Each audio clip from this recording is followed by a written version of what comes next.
La domanda che faccio un po' a tutti. La sua macchina preferita, cioè la macchina che le è rimasta proprio nel cuore.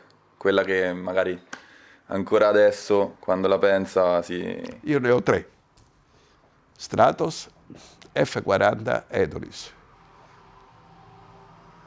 Ma credo che questa non sia solo una mia preferenza. Tutti quelli che hanno avuto l'opportunità di provarle tutte e tre concordano che queste tre vetture hanno qualcosa in comune. Forse è anche non spiegabile questa caratteristica, però loro dicono, ma dice, sai, provo l'F40 e mi ricordo la Stratos, provo l'Edolis e mi ricordo l'F40, quindi qualcosa c'è. Non lo so cosa sia esattamente, però loro mi facevano notare questa prerogativa di queste tre macchine. Ma la verità io mi divertivo molto. Io all'inizio sì, mi piaceva la Stratos, per esempio, mi piaceva guidarla, provarla, però poi dopo non ho avuto più questa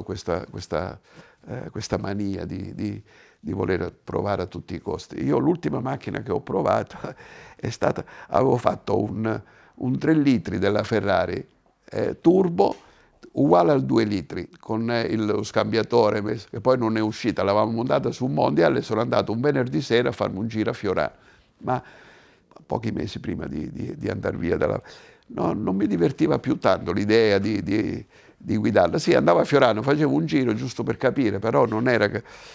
Però mi fidavo molto di quello che dicevano questi signori che avevano avuto l'opportunità di provarle tutte e tre e mi dicevano appunto che rilevavano che c'era qualcosa che le accomunava nel comportamento. Quindi la Stratos non aveva un motore, noi avevamo fatto un motore turbo che però aveva 480 cavalli, non era proprio questo motore esagerato come potenza, quello del Silhouette era così.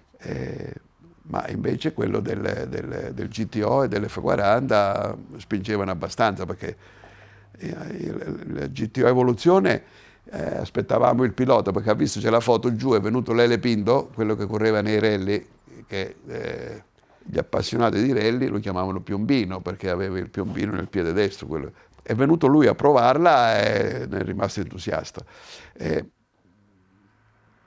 Quando pensa alla Stratos, quali sono le cose che le vengono in mente? C'è una descrizione della Stratos in 20 parole. Allora, la descrizione della Stratos, mi vengono in mente la prima cosa, il portamozzo posteriore, che il direttore tecnico dell'epoca ha preteso di farlo in lamiera. E quando sono andato a fare il primo rally io ho detto guardate, sta affare non tiene, difatti dopo 4 ore si è torto tutto. Però io a casa mia, sul mio tavolo da disegno, avevo studiato una soluzione di portamozzo in lega leggera, in alluminio. Vado da questo signore che dirigeva l'equipe della lancia, della parte della meccanica della vettura delle sospensioni da Faleo, e gli dico faccia una cosa, faccia disegnare questo lavoro. Il direttore tecnico che veniva dalla Fiat dice in alluminio, mai ce l'ha fatto fare in ghisa, pesava 14 kg ognuno. Allora, indipendentemente da quello, noi come reparto corse l'abbiamo fatto fondere in alluminio e funzionava. Non solo, ma quando stavamo a correre in pista sulla Gruppo 4 addirittura l'avevo fatto in magnesio. Quindi questa è una di quelle cose che mi è rimasta impresso per dire non fidarsi di quello che io avevo calcolato, che quell'affare lì non teneva, quelli in lamiera, però lui l'ha voluto in lamiera, saldata, l'abbiamo fatto perché lui era il direttore. È il responsabile dell'esperienza, è venuto da me il reparto corse e dice ma mi hanno detto che tu hai calcolato così. Dice ma allora cosa andiamo a correre? L'ingegnere non lo chiede a me, vanno a correre.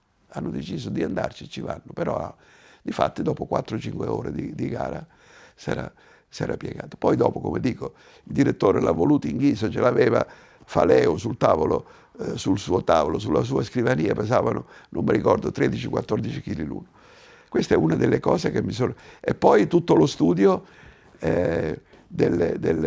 dell'assetto posteriore con tutte le molle a flessibilità variabile, perché i piloti si lamentavano soprattutto quando andavano a correre in Africa, allora c'era il Marocco, in Grecia, che era su terreni disastrati, e loro dicevano la macchina è pericolosa, è difficile da tenere. Allora, avevo studiato tutta una serie adesso poi glieli faccio vedere sul computer, di assetti, combinando delle molle con degli ammortizzatori particolari in maniera da ottimizzare.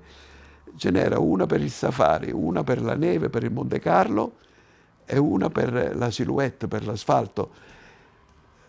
Che oggi quelle cose lì, chi fa la Formula 1 non sa manco che esistono quelle soluzioni, perché la Formula 1 oggi è bloccata, perché se si alza di 5 mm viene meno un po' dell'effetto aerodinamico del sotto della vettura, e allora loro viaggiano con delle sospensioni quasi bloccate o con delle escursioni molto piccole.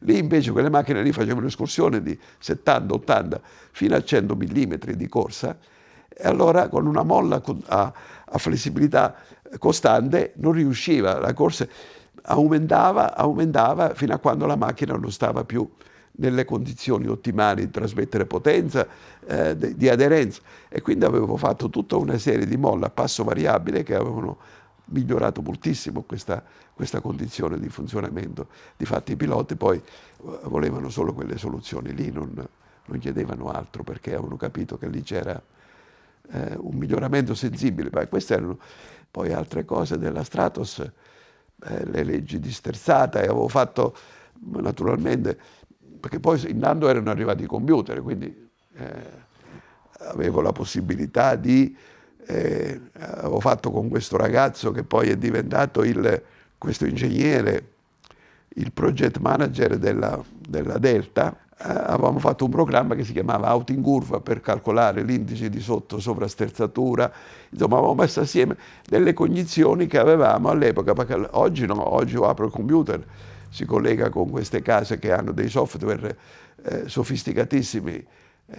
Io sono andato, alcuni anni fa, sono andato alla Ford, dove c'è questo mio amico che mi ha fatto vedere che loro i motori li vedono prima di studiarli, li vedono hanno programmi di simulazione, e mi diceva adesso stiamo vedendo di fare un'ottimizzazione di questi programmi per calcolare, per prevedere anche il livello di emissione dei motori. Allora di questo zero. Quando è uscito il Hewlett Packard l'HP21 io ho fatto i salti di gioia, perché prima di quello c'era l'Olivetti P601, che per calcolare il seno o il coseno di un angolo bisognava fare lo sviluppo in serie, quindi teneva la scheda come una cartolina di quelle che si bollavano una volta.